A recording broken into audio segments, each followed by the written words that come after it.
Did Joe Biden make the case that he's the best person to defeat Donald Trump? We are back with our Skype panel. Democratic strategist Andrew Feldman and Washington editor for The Spectator USA, Amber Athey. Great to see you guys. Thanks for bearing with us through this little experiment. All right, so we're going to start off, I think, with this poll that we have right now of Joe Biden versus Donald Trump. And some of these head-to-head contests, basically 52-43 and then 49-45 for Sanders. Now, Amber, I want to talk through to you in particular. First of all, the margin of error on that is 3.2%. I saw a lot of stuff there that the Trump campaign is going to be using. I mean, Biden, the way I look at it is he was basically throwing some stuff to the left, which they were going to look at as insincere, and giving us on the right everything that we could possibly use, from the no deportations for the first 100 days, including felons, from he said he supported a fracking ban, but then his campaign walked that back. So he's going to eat the political price and doesn't even support the policy. It just seemed like over and over again, he was laying himself a lot of problems, especially because, as I see it, he's an economic centrist embracing cultural leftism, which leaves you to be attacked on all fronts from somebody like the Trump campaign. He was trying to play this short-term game of defeating Bernie on the debate stage, which, of course, you have to do when you're running in a primary. But he's not thinking long-term. That was perfect fodder for the Trump campaign. These types of voters that Joe Biden is trying to appeal to, which are these blue-collar, traditionally Democratic voters who switched over from Obama to Trump in 2016, they are tough on immigration. They like Trump's economic gains, particularly in manufacturing, which, provided the coronavirus doesn't last until the election, that's going to be a really hard selling point for Joe Biden. A fracking ban, obviously, in places like Pennsylvania, is going to be hugely unpopular. And even though he walked it back, guess what? There are going to be ads all over the place from the Trump campaign of him saying that and then changing his mind to make him not only unpopular, but also a flip-flopper. So His performance last night just showed he's not thinking long-term in terms of what he actually has to do to defeat Trump. Sure, the polls look good for him now, but it's really early on. He still hasn't secured the nomination, and we saw exactly what happened with those polls back in 2016. Yeah, great point. I mean, Andrew, I'm curious, before we get to the debate, I'm actually curious your response to that moment that Joe Biden had with the union worker in Michigan, where he called him a horse's ass. And this was all over the issue of guns, where the worker was actually correct. I mean, Biden did say he's going to put Beto O'Rourke in charge of gun policy. He said, he's been very aggressive and to the left even of Bernie in terms of guns. Do you think that that's a vulnerability for him in a general election? No. I straight up no. I think that that voter that talked to Joe Biden, now look, would I have liked Joe Biden to not get as worked up? Absolutely. But that voter is never going to vote for Joe Biden. This is not so much, if Democrats think about we just have to win back Trump voters, we're going to lose. We have to also focus on that man didn't vote for Donald Trump, that guy didn't vote for Trump, Andrew. He actually said he was an undecided voter in between Trump and whoever the Democratic nominee is. So he could actually vote for Joe Biden.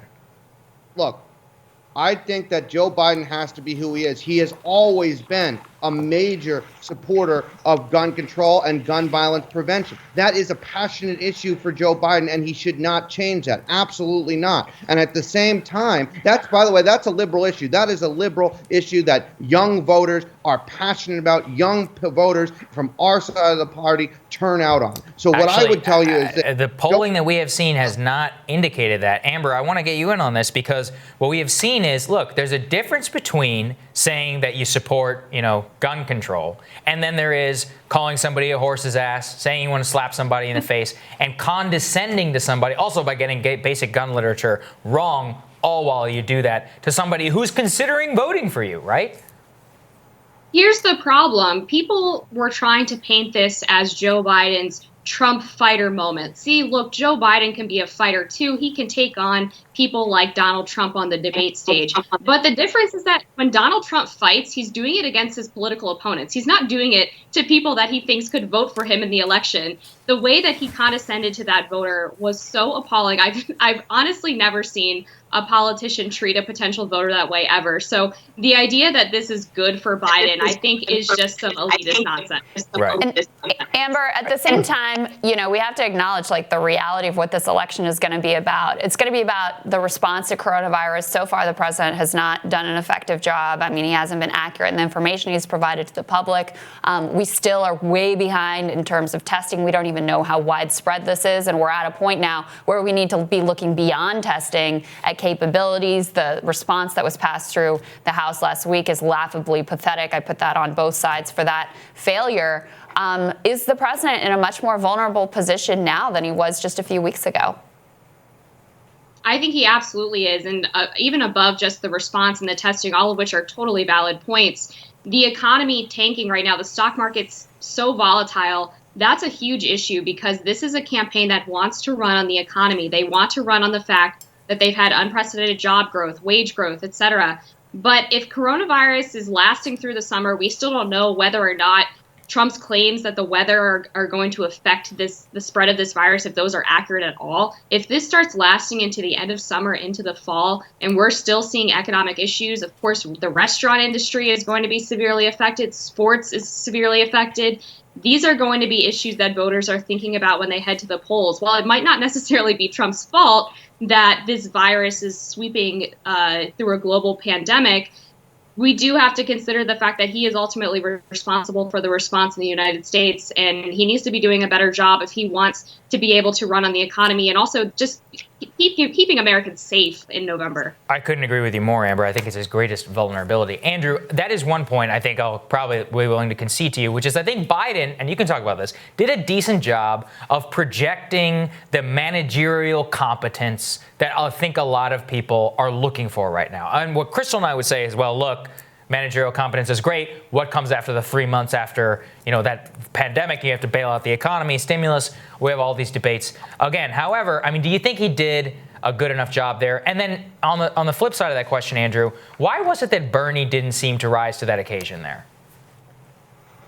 Look, I don't want to just seem here that I'm like all, supportive of Joe Biden and how he did last night and everything else. I mean, I was very critical watching that debate about some of the things that Joe Biden did. I don't think attacking Medicare for all and getting into the weeds on that was beneficial to his strategy at all. But at the same time, yes, he did look presidential. He was able to contrast with Donald Trump. And guess what?